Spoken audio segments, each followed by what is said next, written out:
पुरानी पेंशन को लागू किए जाने की मांग को लेकर राष्ट्रव्यापी आंदोलन का हिस्सा।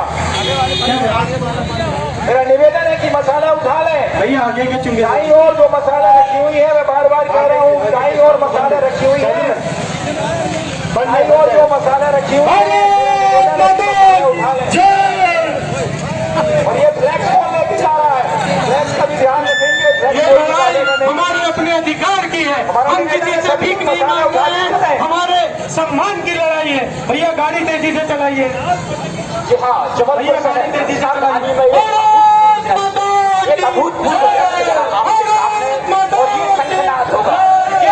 होगा हम अपने अधिकार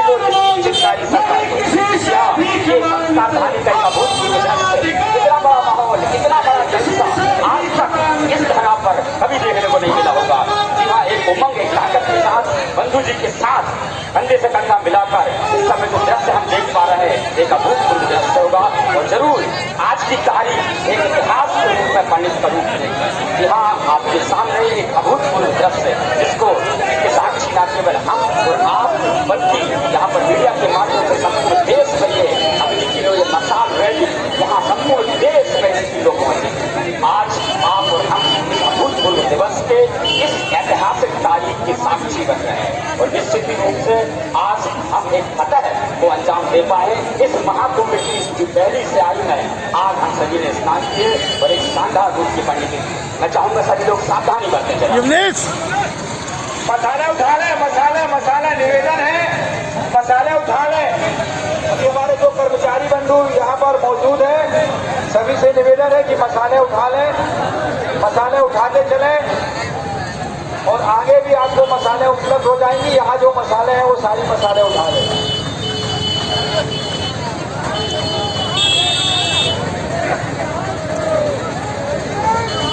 सभी लोगों से आग्रह है, मसाले। ये जो भीड़ आप सड़कों पर देख रहे हैं, ये भीड़ पैसे देकर बुलाई गई भीड़ नहीं है। ये वे कर्मचारी हैं जो पुरानी पेंशन बहाली यानी अपने बुढ़ापे को सुरक्षित करने के लिए सड़कों पर उतरे हैं। और ये पहली बार नहीं, इससे पहले भी कई बार सरकारी कर्मचारी सड़कों पर उतरे हैं, चाहे वो महिला हो, चाहे वो पुरुष हो। कर्मचारियों ने सरकार के समक्ष अपना मुद्दा रखने का हर संभव प्रयास किया है और पुरानी पेंशन बहाली का मुद्दा इस समय जैसा कि पहले भी शीर्ष पे रहता था और अभी भी मुद्दा शीर्ष पर ही बना हुआ है। विजय कुमार बंधु जी के नेतृत्व में जितने भी कार्यक्रम आपने अभी तक देखे होंगे एज़ अ वीडियो के माध्यम से या कहीं पर भी देखे होंगे, तो उनमें जो कर्मचारियों का जोश है, जुनून है, वो पुरानी पेंशन बहाली के लिए किस हद तक है, ये आप भली-भांति समझ सकते हैं।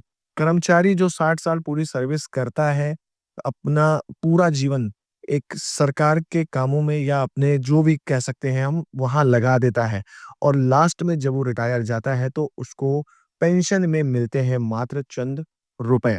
अब उन रुपयों से ना ही उसका घर का गुज़ारा ठीक से चल पाता है और ना ही वो अपनी दवाइयाँ या जो भी एक्स्ट्रा एक्सपेंसेस होते हैं, उस पर वो खर्च कर पाता है। ये सारी समस्याएँ सरकार को शायद समझ में आई, इसीलिए सरकार ने इस पर इम्प्लीमेंशन किया और वो यूपीएस पेंशन स्कीम लेकर आ गई। अब यूपीएस पेंशन स्कीम में इतना ज़्यादा समस्या कर्मचारियों को समझ में आई कि जब यूपीएस पेंशन स्कीम चुनने का विकल्प आया, तो उन्होंने एनपीएस को ही बेहतर माना। यूपीएस में आपको मालूम है कि कर्मचारी अगर रिटायर चला भी जाएगा, तो उसको पेंशन वीआरएस के टाइम पे नहीं मिलेगी, उसको डेट ऑफ सुपरनेशन के टाइम पे मिलेगी। अब ऐसा कर्मचारी जो वीआरएस ले लेता है यूपीएस का और जब वो रिटायर चला जाएगा तो उस जब पेंशन उसका 60 साल में स्टार्ट होगा, तो वो बीच के दिनों में क्या करेगा, कैसे अपना जीवन यापन करेगा, ये शायद सरकार ने इस विषय में नहीं सोचा। सरकार ने सिर्फ़ ये सोचा कि हर स कर्मचारी 60 साल की पूरी सर्विस करेगा और उसके बाद जब रिटायर जाएगा तो अपना जो जमा हुआ पैसा है, उसी को एज़ अ पेंशन के तौर पे ले जाएगा। किस प्रकार से, क्या सोचकर जो ये हमारे बड़े-बड़े माननीय जब टीवी डिबेट में आते हैं या जो लोग भी ये बोल रहे हैं कि ये ओपीएस के जैसे ही यूपीएस पेंशन स्कीम है और इसमें किसी प्रकार का कोई चेंज नहीं है, किस प्रकार से कह रहे हैं? ओपीएस में आपको किसी भी प्रकार का योगदान नहीं देना पड़ता है और अगर आप 20 साल की क्वालिफाइंग सर्विस करके जाएँगे, तो आपको जितना भी आपका पैसा बनता है, उसको आपको पैसा दिया जाएगा और एज़ अ पेंशन के तौर पे आपको पेंशन दी जाएगी। लेकिन यूपीएस में तो भई पूरा उल्टा सिस्टम है। यूपीएस में तो आपको पैसा अपनी जेब से भरना है और जब आप रिटायर जाएँगे तो वो पैसा भी आपको नहीं मिलेगा। पेंशन आपको 60 साल में मिलेगी। अगर आपके घर में कोई समस्या आ गई या कोई इकलौता बच्चा जो घर का नौकरी कर रहा है और कोई समस्या के कारण उसको नौकरी छोड़ना पड़ जाता है, तो उसको पेंशन ही नहीं मिलेगी। तो कैसे वो अपना घर का गुज़ारा चलाएगा? हालाँकि ओपीएस में तो ये सारी चीज़ें नहीं है। ओपीएस में तो जब कोई कर्मी रिटायर जाएगा उसको तुरंत पेंशन स्टार्ट हो जाएगी।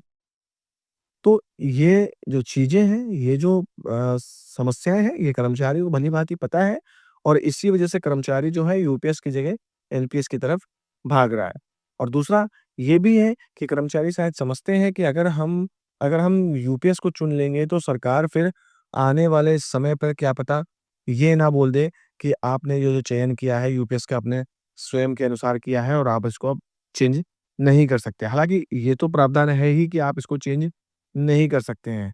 हाल-फिलहाल में अभी यूपीएस में भी ग्रेच्युटी का प्रावधान ल ले आई है सरकार, जैसे कि एनपीएस में पहले ग्रेच्युटी का प्रावधान था।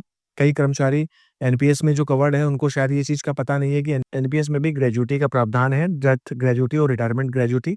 अब इसमें यूपीएस पेंशन स्कीम में भी डेथ और रिटायरमेंट दोनों ग्रेच्युटी शामिल कर ली गई हैं।